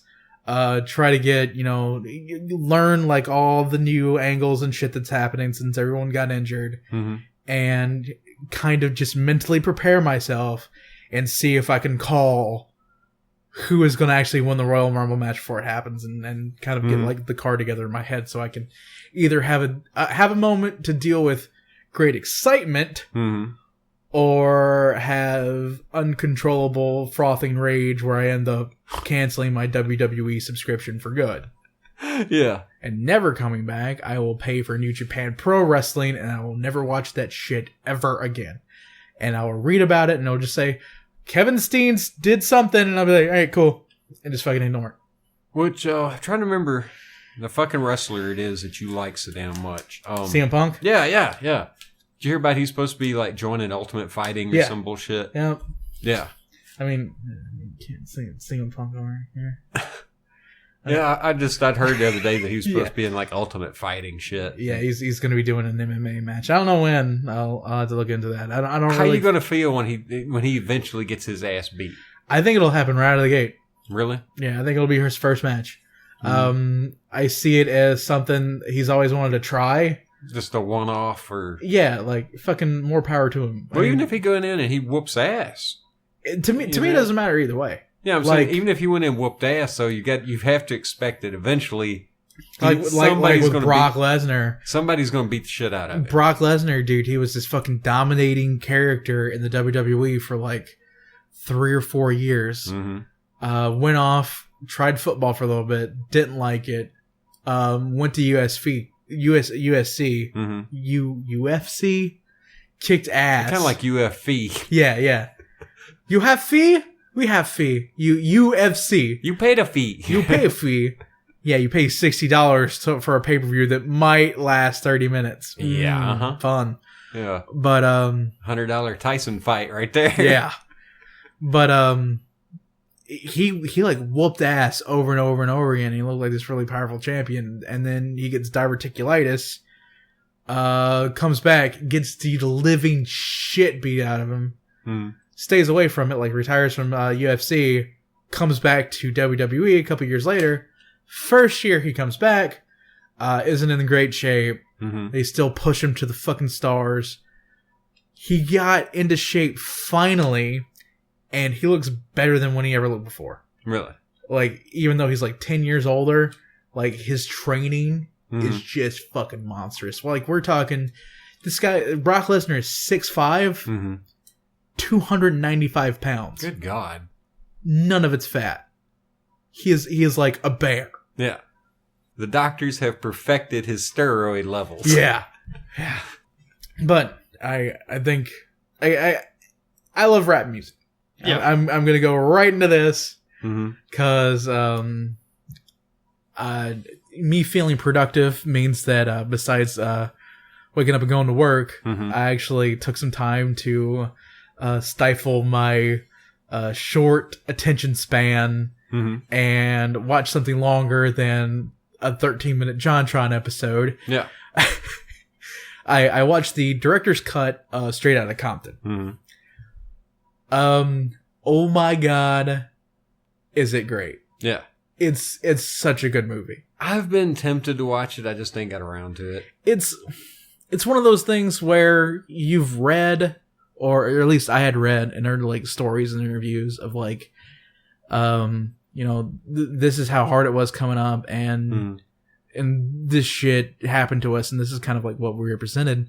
But it was like a perfect like little snapshot of God, like what life was in the 80s and the early 90s before the Rodney King bullshit happened. Yeah. And how like the police brutality was fucking crazy around LA. And you understand it from not only, well, they don't ever show the cop side of it. From what I read from the cop side, the reason why they were so hard on everybody during that time is because everybody was fucking crazy killing each other. And so the cops had to be harder on them. They showed really the bullshit ultra violence of like what kind of happened to them. Like they were outside of the studio.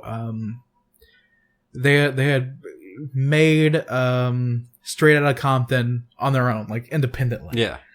Then there were I can't remember the dude's last name. You can fucking Wikipedia it or whatever the fuck. But a record producer named Jerry. Jerry got him the studio time, and no shit, Dr. Dre walked outside, talked to his girlfriend at the time and his first child. She was like, "This is bullshit. I'm leaving you. I'm taking the kid." He was outside. Someone else, like, I can't remember which member of NWA came out and like talked to him for a minute. And then fucking 2 squad cars come up. They're like, "What are you guys doing here?" They're like, "We're working." Rest of NWA comes out. They're like, "There's 7 of you, there's 4 of us. Get on the ground." Yeah. And so it was like out of nowhere, just like fucking pat him down. And they were showing like Ice Cube being 17, 18, being on the school bus, and one of his like stupid high school buddies throwing gang signs, like Crip gang signs at like blood fucking gang members. They pull in front of the bus and stop it. Get on it. Dude pulls out a gun and was like, "Are y'all ready to die today?" The dude there was only, "I was just messing around, man." He was like, "Remember this." And like, I have lived milquetoast white bread my entire fucking life. That would make me shit all over my goddamn self. Like I don't go to Memphis, dude. Yeah. Like, I don't want to go to Memphis. I don't want to go to some parts of fucking Jackson, okay? Yeah. Because, like, I don't feel like getting shot, stabbed, looked at funny, anything violent whatsoever. Yeah, I passed through Orange Mound down in Memphis one time. Oh, yeah. Yeah, we couldn't get through that motherfucking area fast enough. There is no... like, you could not... like, if you were to teleport me back to 1989, NWA is just the hottest shit right now in Compton. You could not teleport me to there, give me $1 million quick enough, and teleport me out for me to agree to even want to go there in the first place. Way back in the 90s, about 96, 97. All right. And I was down in Florida, down in Tampa. All right. My buddy had a little bit of a coke problem. Just a little bit of a coke problem. Yeah, he liked the white. Oh, yeah. Well, I get fucking hornswoggled. All right. Come on, man. I got to go do something. All right. Yeah, cool. No problem. I'm thinking seriously, we're just going to pick up a bag of weed. No biggie. Next thing I know, we're literally in the fucking projects of fucking Tampa. Yeah. Dude. At a motherfucking crack den. I walked in for a second. Here I am, like you said, country boy as hell, and I'm looking around and like, there is some skeezy shit going on in here. what the fuck? Yeah. And then I seen what he was getting. And I'm like, what the? No. Oh, hell no. I can't even turn around and just say, fuck it, I'm going to go get back in the car. You know? Because you get robbed out there too. Yeah. It's not just robbed. It's just like, this is the wrong... This is... All this shit is wrong. Yeah. There is live, raw sewage flowing down the goddamn street. I'm serious. I had to step over a river of shit to get to the sidewalk. Yes. This is not a fucking good place to be, man. Especially if you are at a fucking, like you said, white bread, cornbread persuasion. I am. There's, like they showed at the very beginning, Easy was getting fucked over in a drug deal because that's what Eazy did. Yeah. It's well documented. Eazy was a fucking pimp and a drug dealer before he was a rapper. Yeah. He was getting fucked over in the middle of a deal. Mm-hmm. Cops roll down the street in a fucking tank that has the goddamn door buster on the front. Yeah, the battering ram. Yeah, the battering ram. The fucking bust open the door and tear open the half of the front wall. Yeah. And I'm thinking about this, like, this was something that these people probably saw on a weekly, maybe every other day basis. Mm-hmm. You don't have any choice of getting out of here because this is all you know. This is your slum. This is your neighborhood. Well, he had all the choice in the world to get the fuck out. Oh, yeah, he had all the choice in the world. It's called a bus. Go get on it and you get the fuck out. There's not quite a few resources to kind of help yourself get out of there. Doesn't matter. You still get on the bus. You go elsewhere. You figure it out. Dude, holy fucking shit. There is no way in hell. And for the ones that are there, they need to take the fucking... They should have went right then... Took the local government to task and said, really? A fucking tank? That's the only way they knew how to, like, it was so violent in those areas at that time. Still, but that's over the top for the law, and the law should never have had military equipment like that. Dude, I seeing, like, some of that shit, and going back and even looking at the Rodney King riots, holy fuck. Yeah.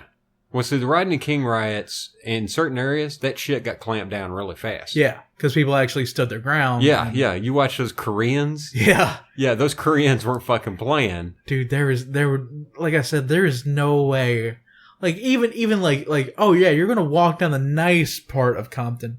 Where's the nice part of Compton? Yeah. The place of Compton that's not currently being shot at that moment? The nice part of the Tampa projects. Yeah. Yeah, the place is not being currently shot up at that particular moment. The side of the street that doesn't have raw sewage flowing. Dude.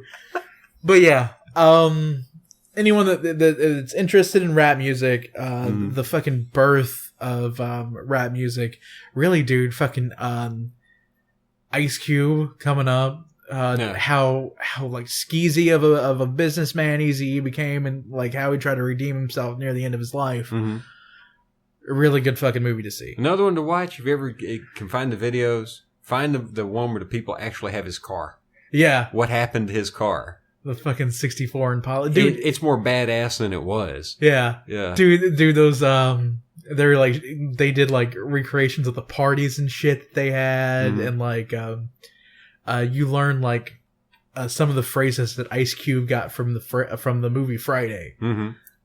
Which was, of course, the kind of skeezy ghetto rat girl, you know, the poor just fucking ghetto rat girl in fucking Friday named Felicia. Yeah. And how they're always like, bye, Felicia. Yeah. Right? Constantly. They're like, Ice Cube was in this one room with this, Dr. Dre was in this one room with this one girl, and he was on the phone with his brother. Well, just banging at the door. He opens it up and it's like fucking 3 dudes there. And it's like, where's Felicia? And like he fucking like one of the dudes flashes a gun. He's like, fuck out of here! Like fucking slams the door, and it shows him going to the next room where like it's just fucking crazy party going on. Girls are everywhere. And he's like looking for Felicia, who happens to be at that moment performing fellatio on young Eazy-E here. So. Eazy. Yeah, this isn't going to end well. Eazy being the hardcore ghetto gangster that he was. Yeah. This is the shit that actually Eazy-E did. Yeah. He throws everyone off his bed, lifts up the mattress, fucking pulls out a goddamn automatic rifle. tosses a pump shotgun at someone else. The other dudes grab their pistols, and the other guys are at the other doors, and they come out the opposite door. They're like, Easy is in the front of all of them. It was like, y'all motherfuckers got a problem? And like starts pointing the gun at them, and these guys fucking hightail it down the hall, right? So they get back in the party and shit. They find Felicia again. They throw, like, she's about to walk back into the party. Ice Cube takes her by the side of the head and pushes her out of the door. Says, bye, Felicia. Slams the door, and she's just out there topless. Like in the hall. She's like knocking on the door, like trying to get back in. So the movie's full of fucking inside jokes and shit. Yeah, inside jokes and like, it's like, oh yeah, and like references to other shit. Yeah.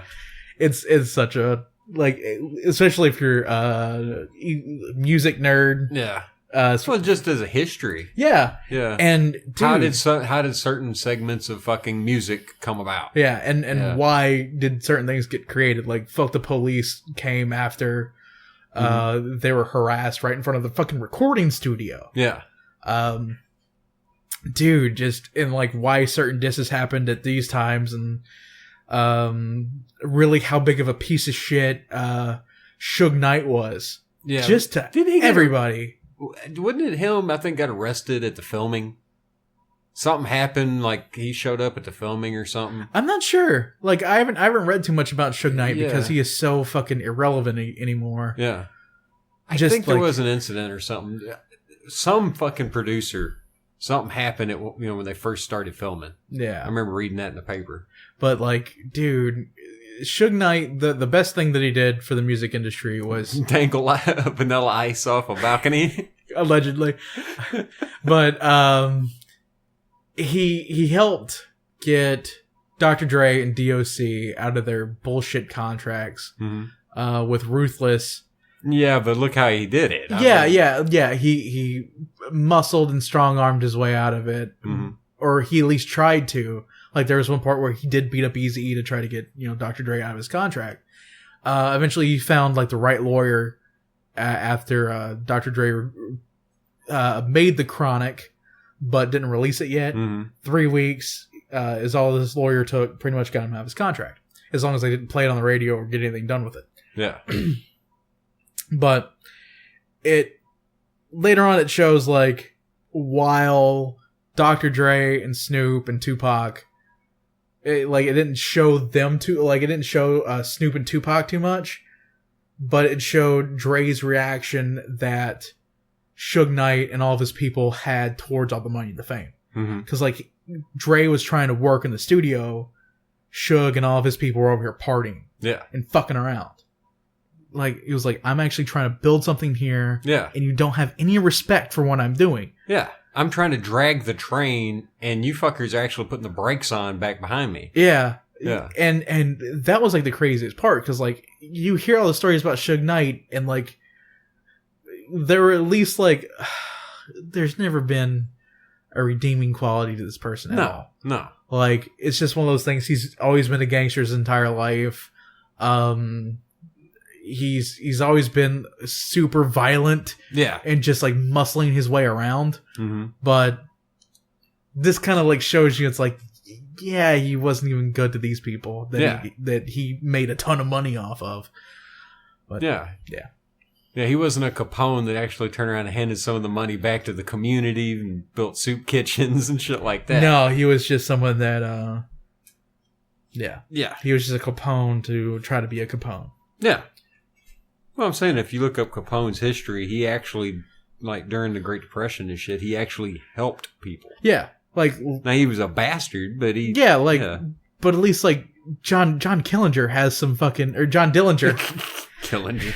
John Dillinger has some fucking redeeming qualities, just like Machine Gun Kelly and fucking all of them. Yeah. Like, because they're human beings. They have both good and bad sides. Yeah, but Knight, no redeeming qualities whatsoever. No. At least I didn't see any. Like, it's... Well, I've seen some documentaries and shit about him, and, just that whole thing. And he was such a sub part of the documentary, but to me, he was like, what... Besides, like, Ice Cube, and, like, how after Ice Cube made America's Most Wanted, like, his first solo album, how everybody in NWA, especially Eazy, was like, what the fuck do you think you're doing? when Ice Cube shit blew up bigger than fucking the first NWA album did. And that kind of like really launched his career, and Lynch Mob and all these other fucking groups that came out of it, which nobody like ever talks about today. Like whenever you talk about Ice Cube today, they're like, oh, that guy that's in all those movies. And I'm like, all right. The last thing I ever seen of him in a movie, I seen like a segment of a movie, and it's like where he's a father doing like a road trip. Yeah. And then there's this goddamn scene with a raccoon or something. Like it's so hard for me because like, yeah, but it come across like what the fuck has this guy become? This fucker used to get shot at in Compton. This like Ice Cube caused a riot at a concert in Detroit because they weren't supposed to sing "Fuck the Police." Yeah, and he starts like it was at the very end of their set, and they show it in the movie, and he was like. The motherfucking police officers told us for the show that we can't say certain things and we can't play certain songs. And he goes, "Yo, Dre," and Dre's like, "What up?"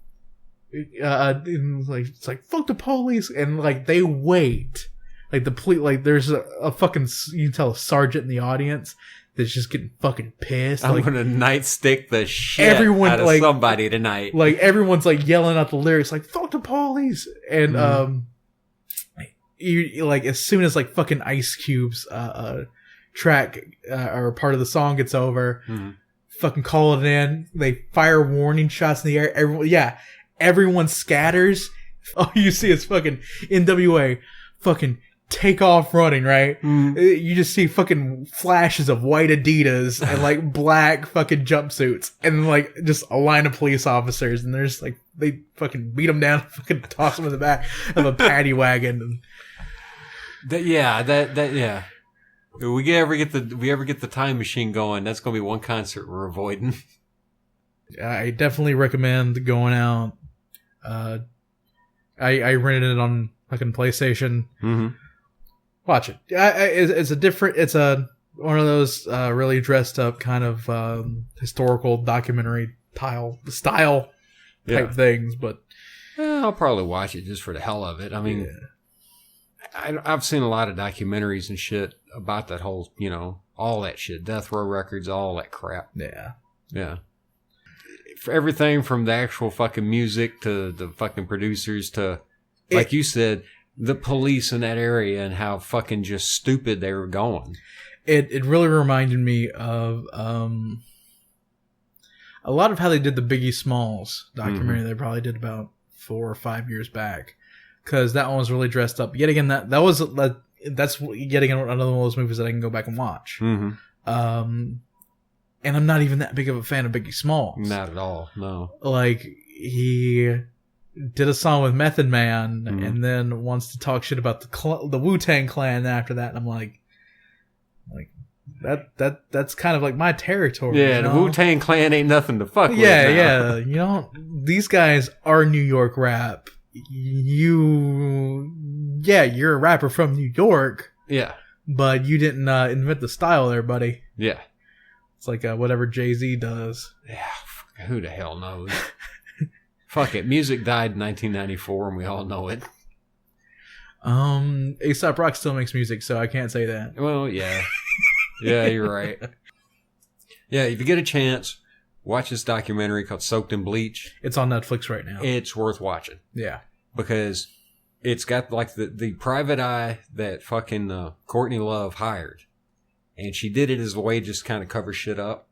But he said, fuck it, I'm actually figuring this case out. And I've heard him before talking on like other shows. Yeah. Podcasts and shit where he talked to radio people. And dude, there's some serious fucking questions brought up in them. I made the comment to my buddy the other day, and I'm like, the reason why Kurt Cobain killed himself because he had to listen to Courtney Love talk all the time. Yeah, that's the crazy thing. I can't stand the woman. Can't stand her. I mean, really, you can't stand her. Love her music. Figure that shit out. I honestly, I think she just keeps saying over and over she's admitting that she killed him. honestly, dude, like I've listened to her hits, and the song that I like. I mean, I really like the song that I do is God, the one that starts out when I went to school in Olympia. Yeah, Rockstar. Rockstar, yeah. That's like my favorite Courtney Love song. Every one of them, I can just like, I can just leave. She's got a bunch of them I like. For me, I think the best one is Miss Narcissist, which is like her latest single. Huh. Yeah, it's... Just listen to the words of Miss Narcissist and think, is this a woman admitting she killed her fucking husband or had him killed? Who knows? I know her daughter... Yeah. What the fuck's going on there? Yeah. Yeah, well, you knew that wasn't going to end well. I mean, come on. Yeah. You imagine being raised up by Courtney Love. I mean, you're going to be a little broken, you know? Yeah. Like, she doesn't like her... she doesn't like her mother or what her father did. Yeah. Yeah. It's just... She kind of like came from... I guess kind of a weird place where everyone expects you to be... like this certain thing or like to carry on or to love what your father had done, and then they later, like she later finds out or well, come on, angsty, rebellious teenager young people have a kid. Yeah. And isn't it the thing, you know, all fucking teenagers rebel against their fucking parents. So isn't it kind of funny? Angsty, rebellious teenager rebelling against his angsty, rebellious teenager parents. It's an endless cycle. It's a fucking Klein bottle is what it is. Yeah. It's just over and over again. Like, it'll never end. Just a Klein bottle full of bong water. Dude, it's a Klein bottle full of angsty just piss. And you're like, oh. Gotta be careful how you pick it up because it's got more edges than bismuth. That's a smart ass joke. That's a smart ass joke. Yes, sir. Yes, sir. Only the highest of brow of comedic stylings here on the Generation Gap. Oh, yeah. I mean, we didn't make a dick joke once this entire episode. So we didn't make a dick joke? No, dude, but I think everyone should go to picklestick.com, which is 2 dick jokes in one. Yeah, tell them real quick what happened of buddy of yours. I was, like, I showed off the audio equipment, and this guy was like, well, do you produce any music? And I was like, personally, like, no. He was like, well, you have the equipment for it. And I'm like, and he starts going on about like listening to electronica, how he thought it was interesting. This guy like has like a brain for programming. Yeah. Okay. And I told him, I was like, anyone can make electronic style music without any instruments relatively easily. I'm proof of that. Me too, to a certain extent back in the day. Yeah. But because like anyone with a computer can make it. I told him, I was like, from what little bit I've learned of vocals and I guess what would be called acoustics, that's actually the hard part. Yeah. It's a thing called talent. Yeah, talent. Yeah. Yeah. See, us hack frauds, we don't get shit like that. We don't have any of that. All we do is plug shit into other shit and then plug that shit.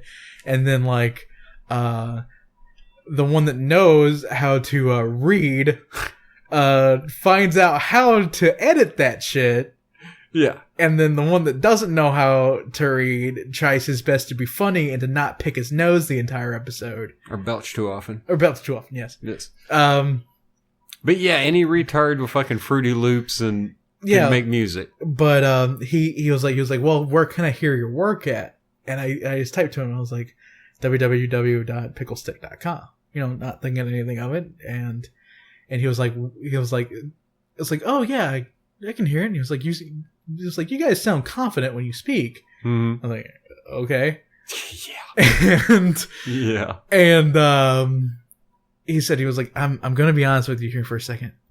It's like, I typed that address into Google to make sure it wasn't some sort of Lemon Party style joke. And I explained to him, I was like, it's a D&D reference and it's a double dick joke. Yeah. Yeah. So there you go, folks. www.picklestick.com. It's not Lemon Party. It's just a D&D reference / double dick joke. That's right. Because we're two dicks. Two hack dicks with a microphone. Yes, sir. Lorena Bobbitt. Oh, God. Hack dick. Lorena Bobbitt in a world of too many dicks. Hack dick. Shing, shing. Lorena Bobbitt 2, sling dick. Oh my God. We went from 0 dick jokes to 50. Yeah. Dick balls. This has been a dick-filled episode of the Generation Gap podcast. I've been Lunchbox. I'm Gleek. And I'll see y'all dicks later. You're such a dick.